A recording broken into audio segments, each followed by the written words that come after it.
A woman says she was sexually assaulted several times while she underwent a sleep study at her doctor's office. Police have arrested the suspect, and they're looking for other victims to potentially come forward. Fox 4's Laurie Berger with the story you'll see only on Fox 4. And Laurie, this case seems very unique. Yes, police tell me that it is. I mean, typically cases are involving people who know each other. The other thing that's not typical is to identify a sexual assault victim. Many times it's hard enough for them to come forward and report the crime, but Gina Gola told me she wants her story told. And then the doctor said that he thought I might have narcolepsy. That's one of the sleep disorders that brought Gina Gola to this doctor's office last year. Her doctor ordered a sleep study. When Gola arrived for the appointment, she took her nighttime medications. I was on Ambien and muscle relaxers and then an anti-seizure medication. The combination of those drugs quickly put Gola to sleep, but she was horrified by what she says happened next. She says the tech came into her room. He told her he was adjusting the sensors. When I was waking up, his hands were inside my bra. Gola says Christopher Thompson came into the room at least 4 times, that he assaulted her repeatedly while she was in her deepest sleep. When I started to wake up and I started to open my eyes, he stopped and he walked out of the room. Gola says she pretended not to know what was going on. She didn't leave because she was afraid. I didn't know if he, what he was capable of doing, if he had any weapons or anything like that. I didn't know how I could escape. Arlington police arrested Christopher Thompson April 26th, charged him with sexual assault. The arrest affidavit says the DNA recovered from Gola's exam matched the sample Thompson provided.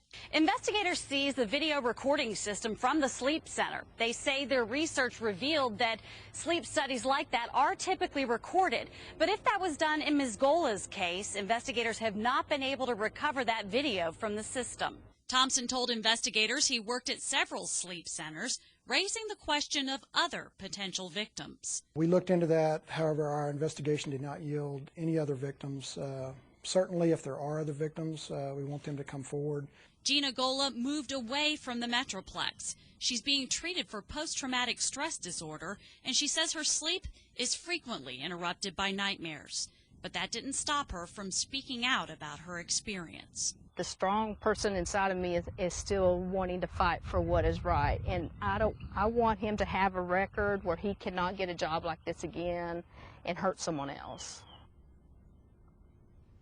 Christopher Thompson is being held tonight at the Arlington jail on $75,000 bond. He is charged with a second-degree felony, which I am told is punishable by up to 20 years in prison. Steve? All right, Laurie, a lot of our viewers probably know how these overnight studies work. I don't. So are there a lot of witnesses there? Anybody with this technician? How do they work?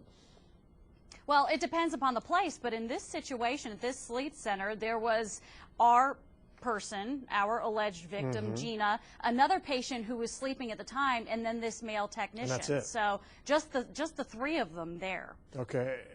So what does the doctor's office say about how this is unfolding? Well, I did speak to the doctor today in person. He didn't want to go on camera. He told me that they did fire Christopher Thompson as soon as this stuff was made known to them. These folks, these techs, work as contract employees. Typically, they go to a bunch of different places in order to get enough work. But he said that the record was clean. There was no criminal record on him, so there's no way that they could have known. And he also said going forward, he has now requested that that center be staffed with all female technicians in hopes of trying to avoid something like this happening in the future. Yeah, and you wonder if police are tracking other places. If this guy is a contract worker, like you said, I don't know how many other places he might be involved with, and you wonder if they're tracking that too. All right. Well, and that's why they want the word out there in case there are any other people who encountered him elsewhere. Got it. All right, Laurie Berger in the Fort Worth Newsroom. Thank you.